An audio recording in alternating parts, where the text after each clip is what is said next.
Timmy was a multi-purpose player that played for the Cowboys from 1980 to 1988. Timmy played running back, fullback, and even returned kicks while playing for Tom Landry's Dallas Cowboys. Timmy's career was interesting in that he crossed paths with legendary Cowboys from two different generations. He played with Tony Dorsett, Drew Pearson, and Randy Wyatt, as well as Herschel Walker and Michael Irvin. Let's please welcome Timmy Newsome.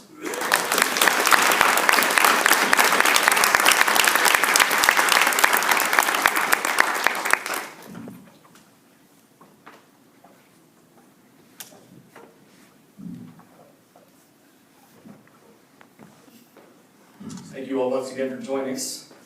The purpose of this is to talk about the Cowboys' upcoming season and their history, so we'll start off with talking about the Cowboys' upcoming season.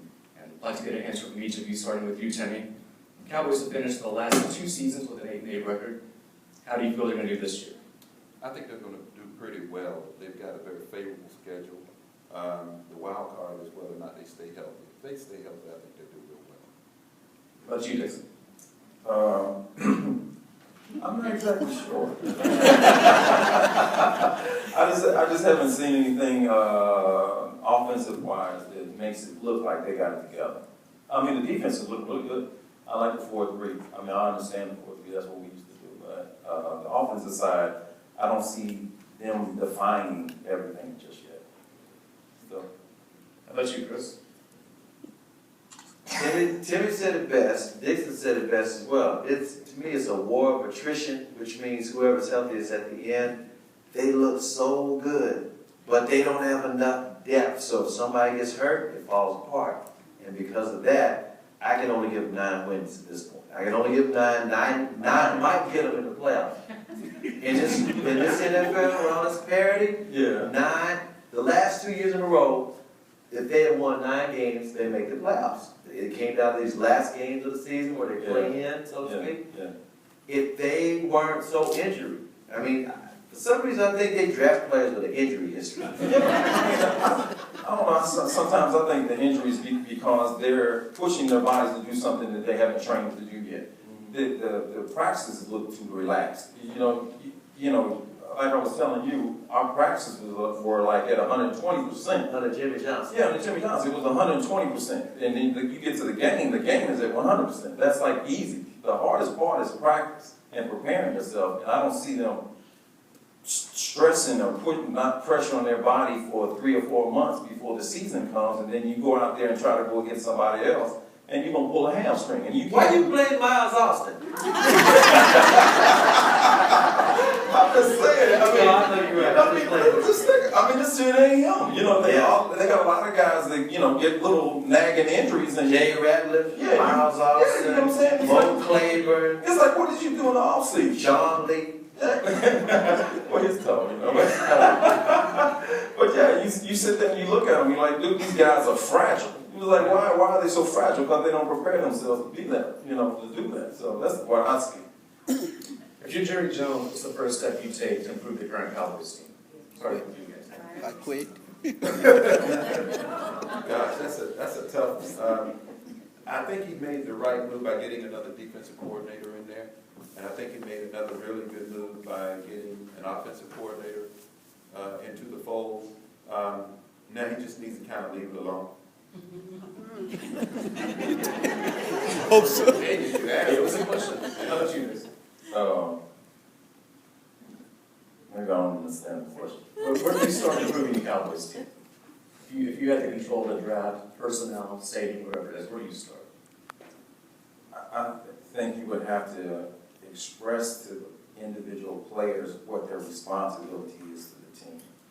And I don't see that is being shown to them yet. I mean, everybody, they make a lot of money and all that kind of stuff, but that's for all season. But they need to tell them what their job is, their responsibility is to the team and making the team better. And I just don't see that. So what don't you see on Sunday when you watch the Cowboys play? I don't see execution. There's no timing. You know what I'm saying? You sit there and I go off of things that I know, like Mike Irvin and Troy. Troy would throw the ball in the air before Michael would even turn to even look for it. How would he know that? How would he know that the ball is going to be there? And you can't take in this league and throw a ball when the player sees the ball. It's too late by then because the corners are too fast and they can recover and intercept the ball. That's why you get a lot of interceptions and stuff. So there's no execution and timing. And Tony Romo as a quarterback, he should know where everything is on the field without with it being blindfolded. He should know where everything is. If he threw it over there, he knows that that guy's over there. But I don't see that. So that's my take on it. How about you, Chris? Jimmy Johnson said something kind of interesting last fall. He said that Valley Ranch has a country club mentality. Yeah. And then at the end of the season, when they didn't make the playoffs, Jerry said, I'm going to make things real uncomfortable around here.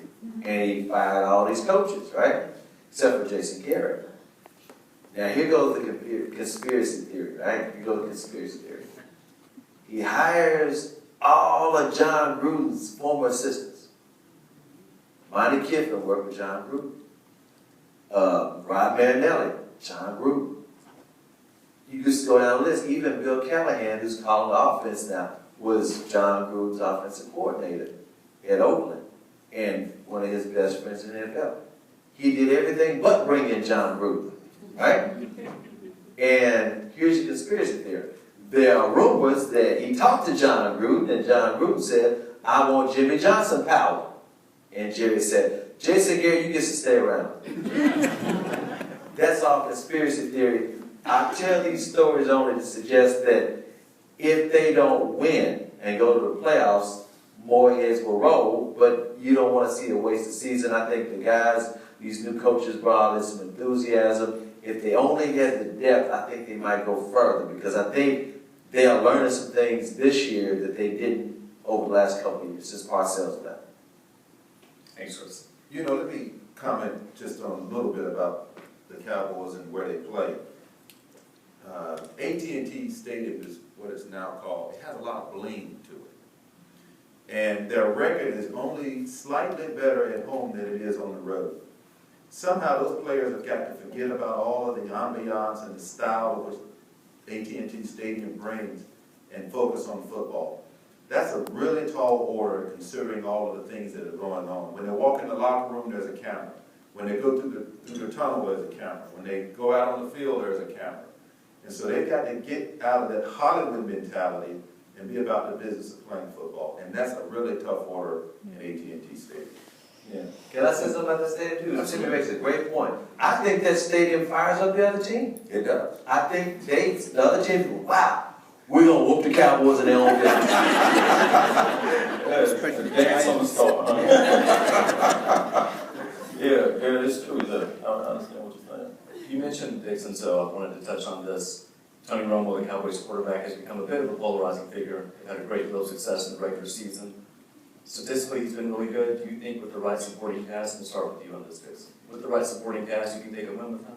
And when I say win, I mean the Super Bowl. He definitely has the talent.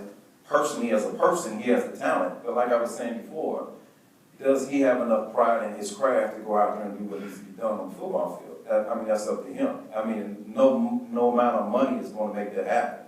You know, what is the true thing that motivates you individually to succeed in whatever you want to do? And you know, that's something for him to do. It's all him. You know what I'm saying? To make it happen. So, What do you think, Chris? I think he has the talent. I think he's Brett Favre without the rings. And I say that because he's got a gunslinger mentality. If Brett Favre never won a Super Bowl, I think they would have a mirror career. You follow what I'm saying? He takes so many chances because he's been able to do it from time to time.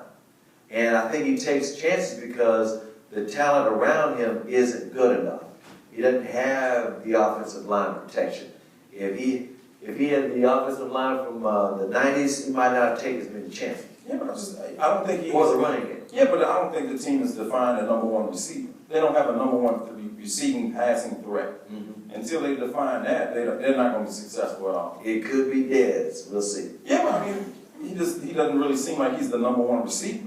You know, Yeah. you know, He hasn't established himself yet. yeah, he hasn't established himself. And you know, what's this, his fourth year there, or third year there? So Yeah, he should be he should be already established as the number one receiving threat, because, you know, everybody knows that the threat of pass is what loosens up the run.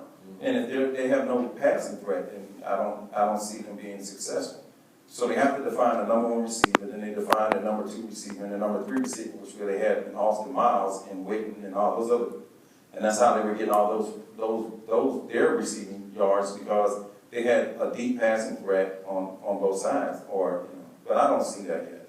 And if they don't have a deep passing threat and have that established by now, they'll never win.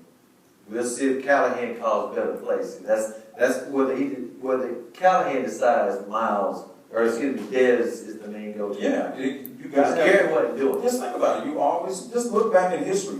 They always had a number one main guy, you know, and define that number one main guy, which eventually loosened up a real good running game. And then, you know, especially back when we played, I mean, the daggone splits were this wide, anybody could have ran through there. You know what I'm saying? So it's a different deal. But, you know, I also think that when the fourth quarter is so pivotal in the National Football League, the receiver can't drop the football, and the quarterback has to execute and get the ball in the receiver's hands. Yeah. Historically, over the past 3 years, receivers have dropped that football a ton. Yeah. And the law of averages said that quarterback is not going to be perfect all the time. Yeah. So they have to be more opportunistic than they have been. Yeah. And then why are they always throwing passes in the fourth quarter? At that point, they should be so far ahead. They're running the ball, killing the clock. Offense, you know. That's how Timmy got his yards. Yeah, kill the clock. Second Offense. Yeah. So I mean, why are they always in that position? You know, that's what I'm looking at. New offensive coordinator Bill Callahan has had a history of running the ball quite a bit more than the Cowboys have in the last few years. Do you each expect that to be the case this year? Do you expect more running? I certainly hope so. I think the key to Tony Romo's success is their ability to run the football on the ground. And they've got a great running back in DeMarco Murray. I think he can really get the job done. He has to stay healthy, obviously, but if he's able to get positive yards on first and second down, then I think they're going to do some real good damage to that defense for really everybody in their division. Yeah. Like I said, they just don't have a passing threat. They'll never have a running game without a passing threat. Everybody's in the box. I'm a defensive guy. I mean, if I know that they're not going to throw the ball deep, then I'm going to have 8 guys sitting down down by the line of scrimmage, and there's no holes.